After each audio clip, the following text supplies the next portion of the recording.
Salmo de número 117.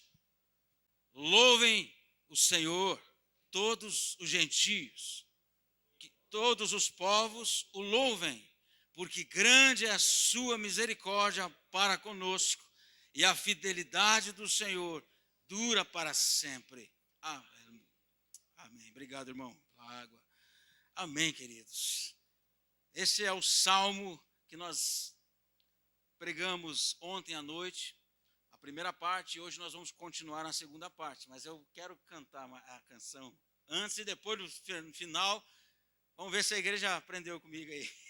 Ela não está acabada, essa música, não.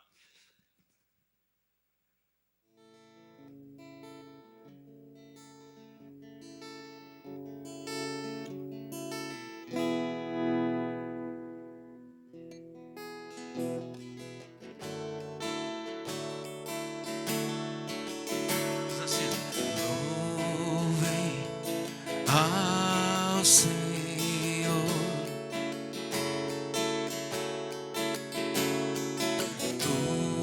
todos os povos, louvem ao Senhor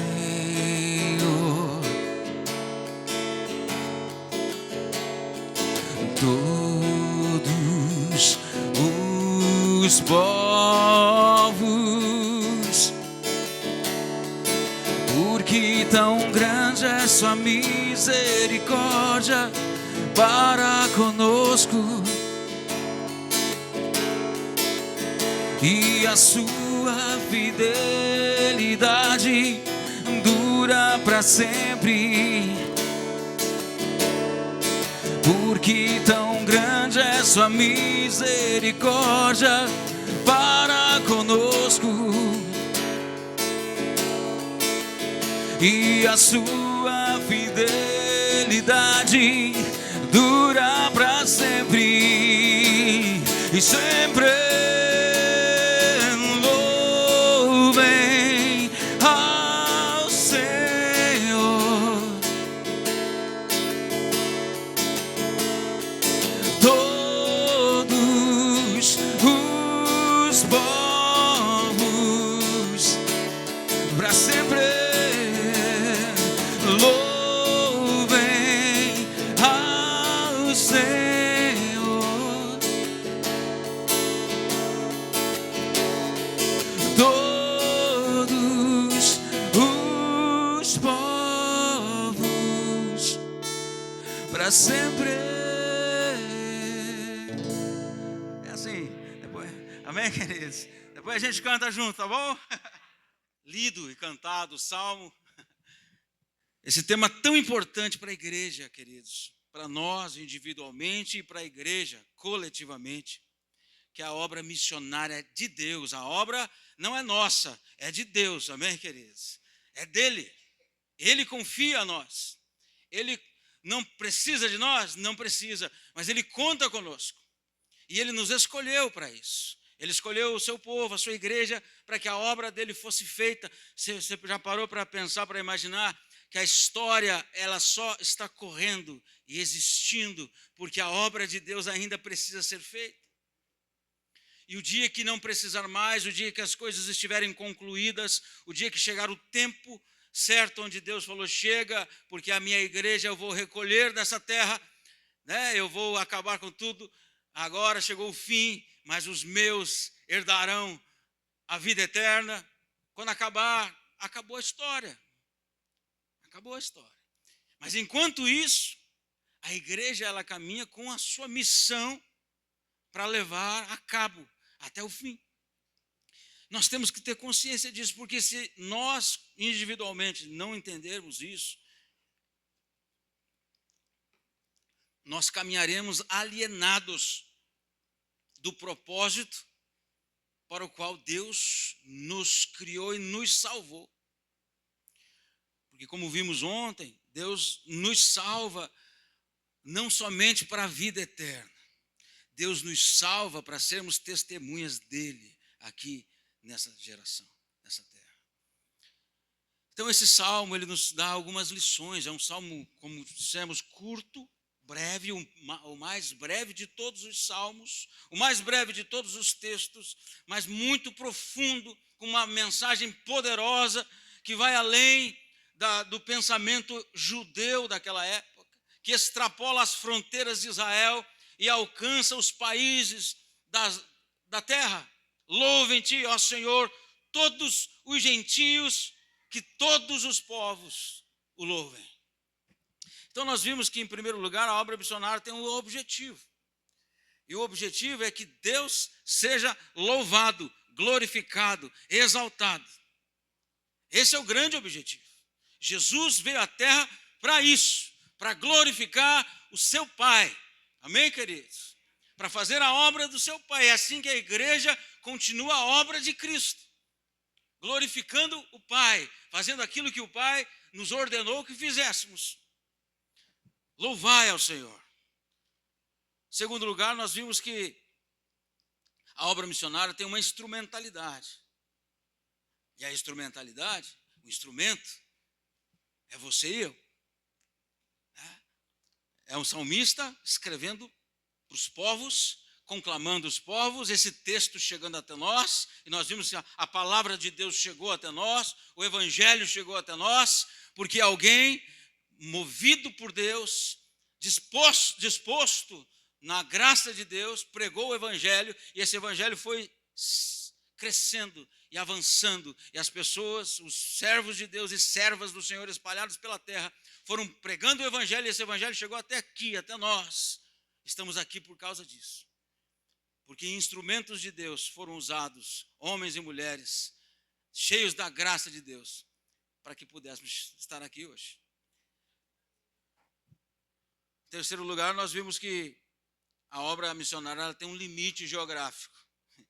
E é um limite que é muito além do que nós podemos ir, mas podemos, como igreja espalhada pela face da terra, chegar lá e chegaremos, porque é a promessa de Deus. O evangelho vai chegar a todas as nações da terra.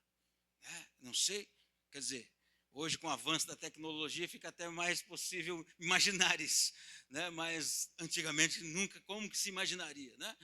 Todos os continentes alcançados, todas as línguas da terra. Mas o fato é que povos de todas as raças, tribos, línguas e nações estarão lá diante do Cordeiro, adorando Ele. Ela tem um limite geográfico, o limite é as nações da terra. E agora nós vamos entrar no quarto ponto dessa noite. O texto diz assim, o versículo 2. Porque grande é a sua o quê? Misericórdia para conosco. A obra missionária, queridos, ela tem um porquê. Porque Deus, Ele quer que essa obra seja feita. Por que Deus resolveu salvar pessoas tão pecadoras? Por que Deus resolveu enviar o seu Filho amado, unigênito, santo, para essa terra, para ser humilhado, para ser pregado numa cruz? Por que Deus quis isso? Ele desejou isso. Porque Deus é um Deus misericordioso, queridos. Porque Deus olhou para nós com seu amor eterno, a Bíblia diz, né? E resolveu nos salvar. E decidiu nos salvar. Grande é a sua misericórdia para conosco, o texto diz. Grande é a sua misericórdia para conosco. Nós somos frutos dessa misericórdia. E é essa misericórdia que tem que mover a igreja, queridos. Nós temos que olhar para nós e percebermos o quanto o nosso coração está fechado ou não para a obra de Deus. Porque Deus, Ele deu tudo que Ele podia dar. Ele deu o melhor dele, de si.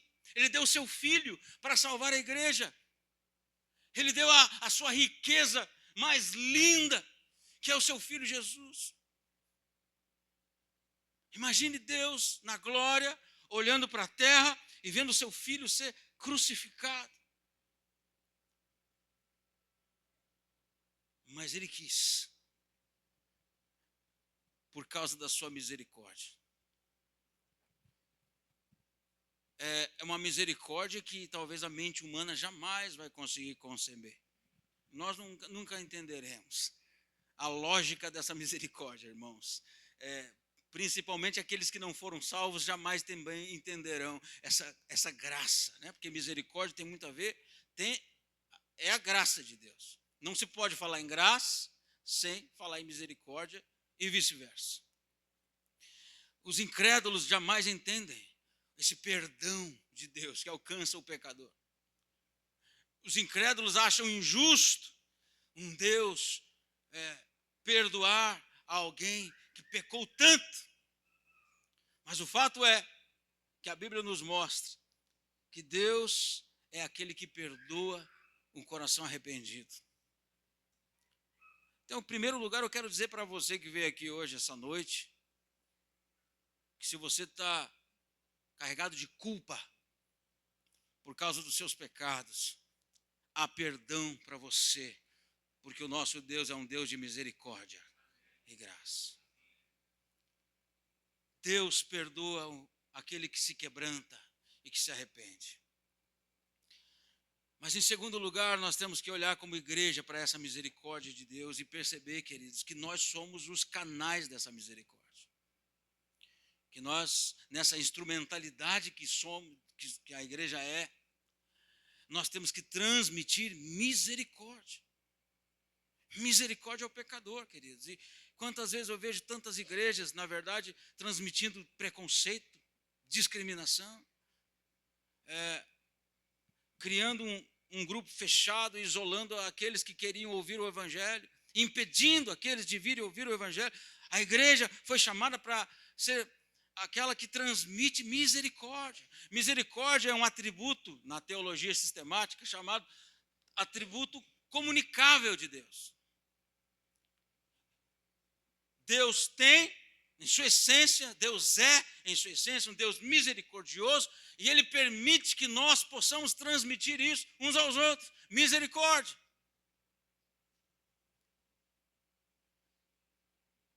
E isso faz parte da missão. Não existe missão bem-sucedida sem misericórdia. Não existe missão bem-sucedida sem graça, sem amor. Nós, sem amor, podemos formar uma comunidade? Podemos. Podemos criar uma religião? Podemos criar uma igreja? Podemos. Mas nunca essa comunidade, essa igreja, vai ser igreja de Jesus Cristo. Porque a igreja de Jesus Cristo, ela transmite Cristo. E Cristo é aquele que nós cantamos agora nessa última canção, que encontra uma mulher pecadora, onde ela, envergonhada, tinha que tirar água, né? Meio-dia no poço, porque tinha medo da sociedade de ser massacrada pelos comentários, por causa da sua vida de pecado, com certeza. Mas Cristo a encontra naquele lugar, naquele momento, né? E oferece para ela água viva. Talvez muitos da sociedade, muitos santos daquela época, desejariam para ela o apedrejamento, o isolamento. Diriam para ela que ela não teria direito a ter Deus.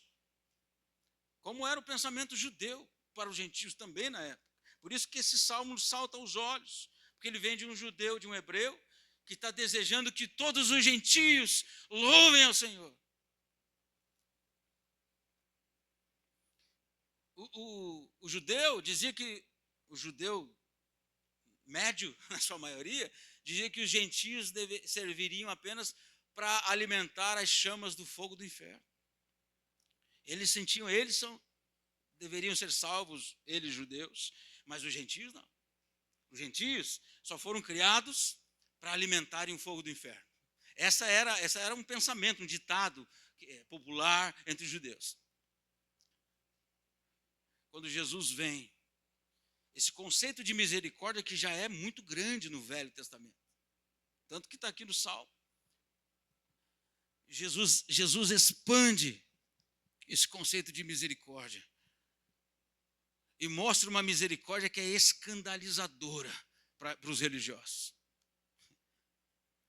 Que perdoa a mulher que já tinha 6 maridos, relacionamentos fúteis, vazios, que não tinham preenchido ela, mas Jesus vem e dá uma chance para ela recomeçar. Jesus é aquele a quem leva uma mulher em flagrante adultério e ameaçam apedrejá-la, querendo colocar Jesus numa enrascada, né? Fazendo também um teste com Jesus. E Jesus fala, aquele que não tem pecado, atire a primeira pedra. Todo mundo sai envergonhado, ninguém tem coragem de jogar essa pedra na mulher. E Jesus olha para a mulher, ninguém te condenou, mulher? Não, nem eu te condeno. Vá e não peques mais. Chance para recomeçar, para viver uma nova história, uma nova vida. Quem sabe você que veio aqui essa noite precise dessa chance. Jesus tem para você. Jesus é misericordioso.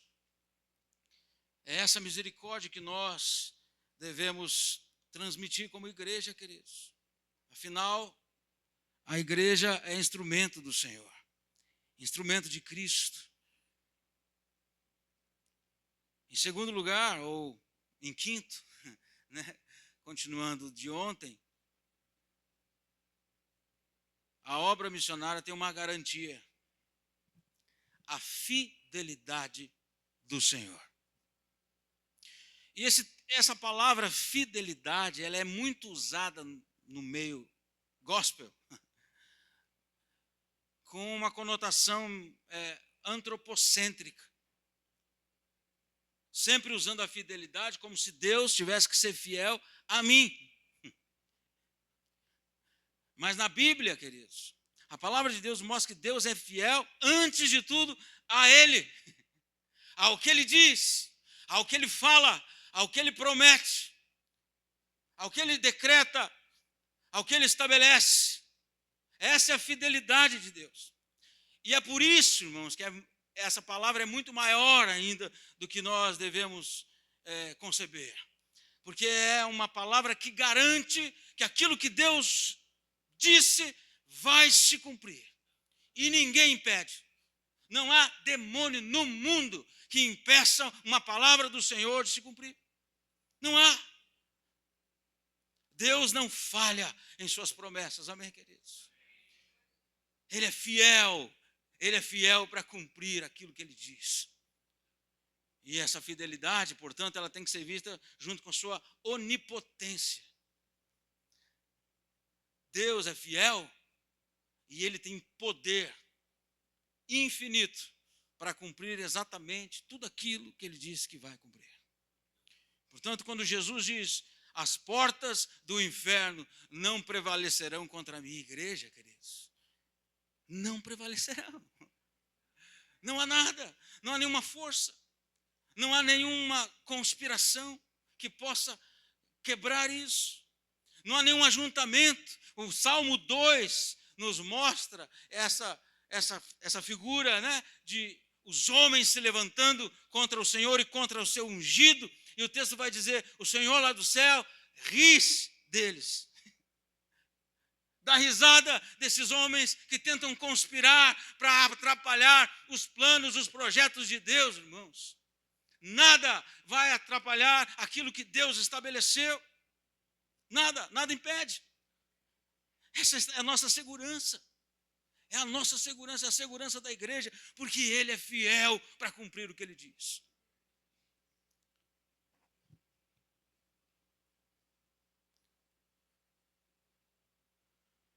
A fidelidade de Deus é reafirmada no Novo Testamento, especialmente em relação ao cumprimento de suas promessas. Em Jesus, Deus cumpre centenas de promessas feitas no Velho Testamento. Deus, aquele que prometeu para Eva que o descendente da mulher iria pisar na cabeça da serpente, foi fiel e cumpriu. Deus é aquele que, por meio de Moisés, quando ele disse que se levantaria um profeta semelhante a ele, Deus foi fiel e cumpriu enviando Jesus. Deus, ao longo da história, ao longo da Bíblia, você vai vendo a Bíblia e as promessas se cumprindo uma por uma. Deus garantindo a sua palavra sempre. Por isso passa céu e terra, mas a palavra do Senhor permanece para sempre, porque ela se cumpre. Então, queridos, a missão da igreja, ela está firmada na fidelidade de Deus. Deus é aquele que tem misericórdia. E se ele falou que salva aquele que nele crê, ele salva. Ele é fiel para salvar as pessoas. E ele é poderoso para ir aonde a gente não vai, né? Ele é poderoso para ir em dimensões da nossa consciência, da consciência humana, da vida humana, que a gente não imagina. Deus pode salvar quem ele quiser, a hora que ele quiser, e ele salva, porque ele é um Deus de misericórdia. Ele é fiel para fazer isso. E, finalmente, queridos, a obra missionária da igreja tem um desfecho. Ela tem um desfecho. Um dia tudo isso aqui vai acabar. Um dia tudo vai passar.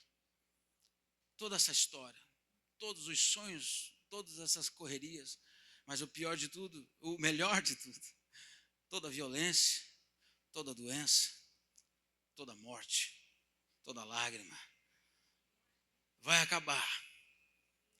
E aqueles que são de Deus estarão com Ele na eternidade.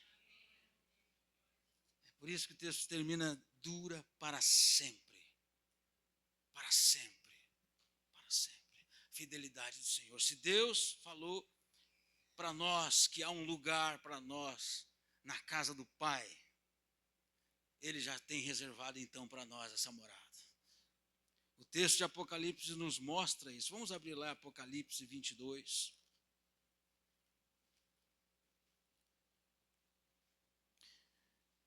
22 também, mas vamos ler o 21.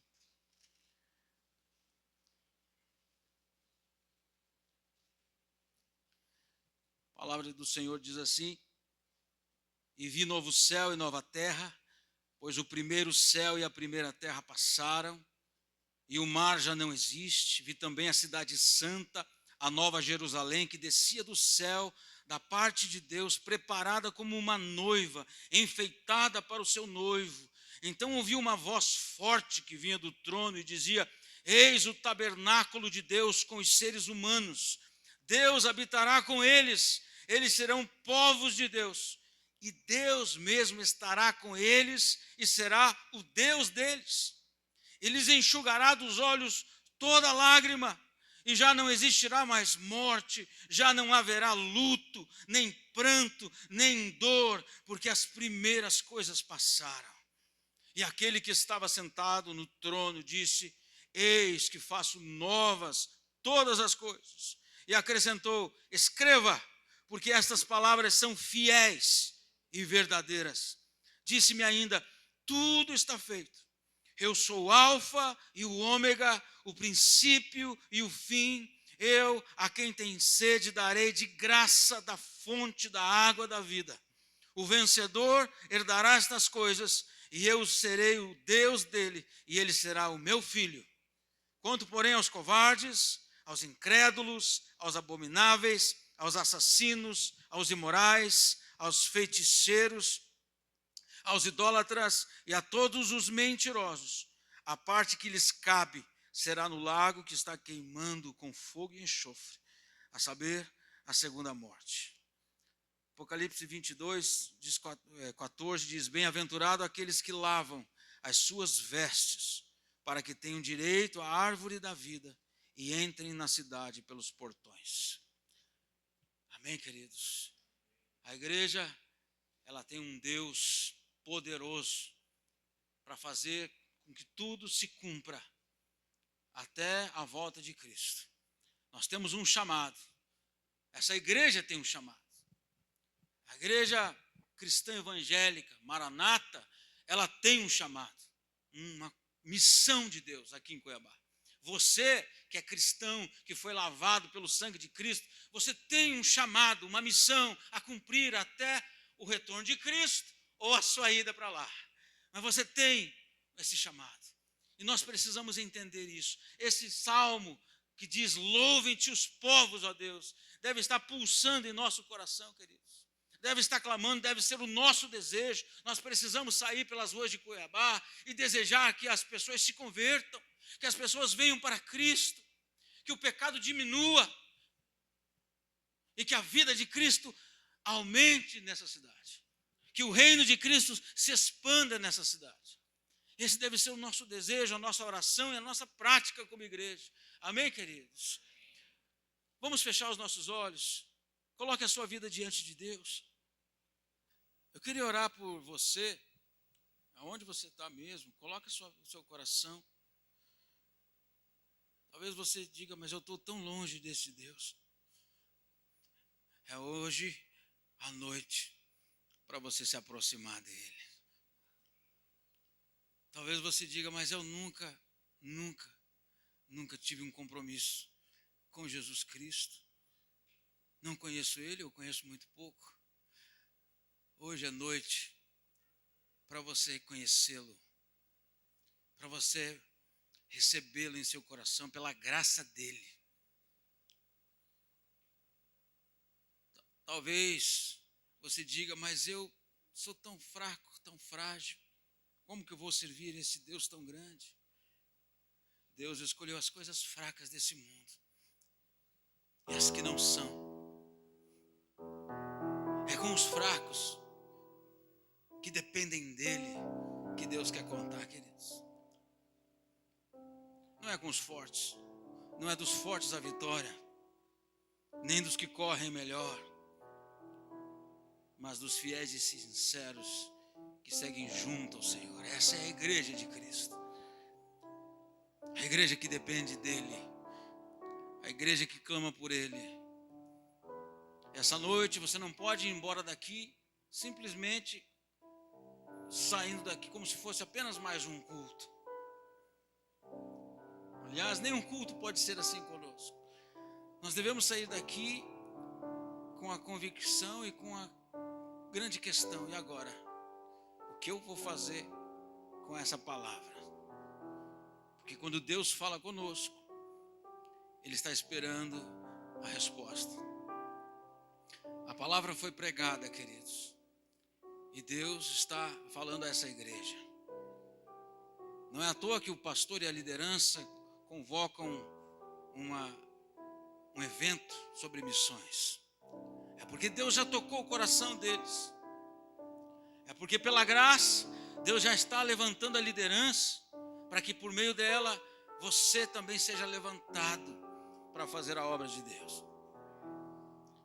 Portanto, essa noite, para você dar essa resposta ao Senhor Jesus, eu queria chamar o pessoal que toca, vamos tocar junto aqui aquela música, é facinho, ó. É Lá, Fá sustenido menor, Mi e Ré. Só essas 4 notas. O pessoal está aí para me ajudar?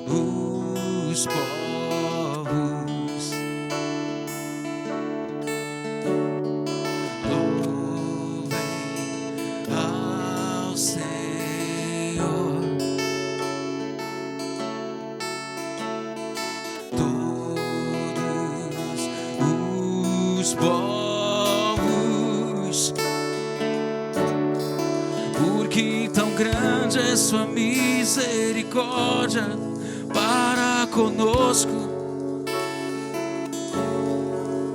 e a sua fidelidade dura para sempre, porque tão grande é sua misericórdia para conosco,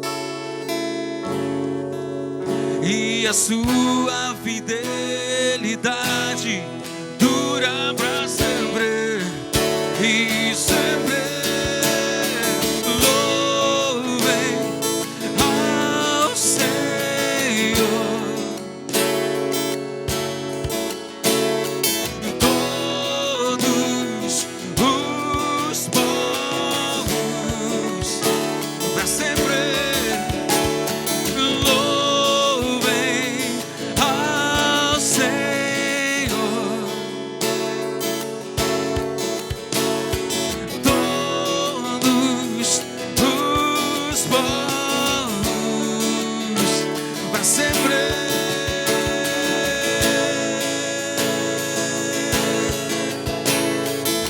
Vamos ficar em pé. Oh, oh.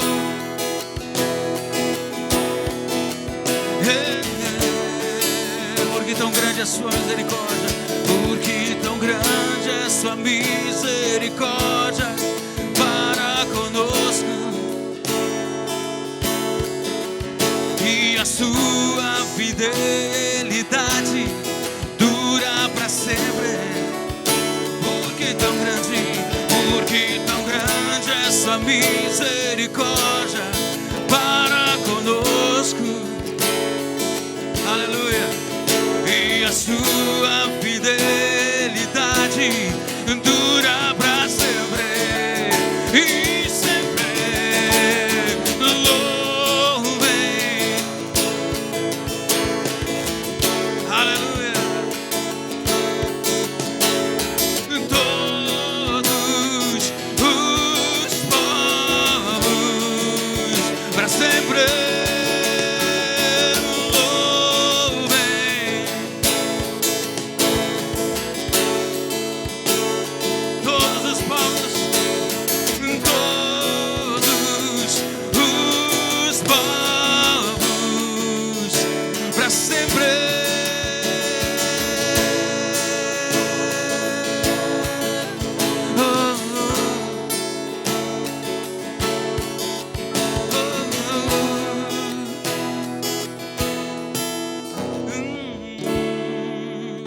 Para sempre. Amém, queridos? Louvado seja o nosso Deus. Amém.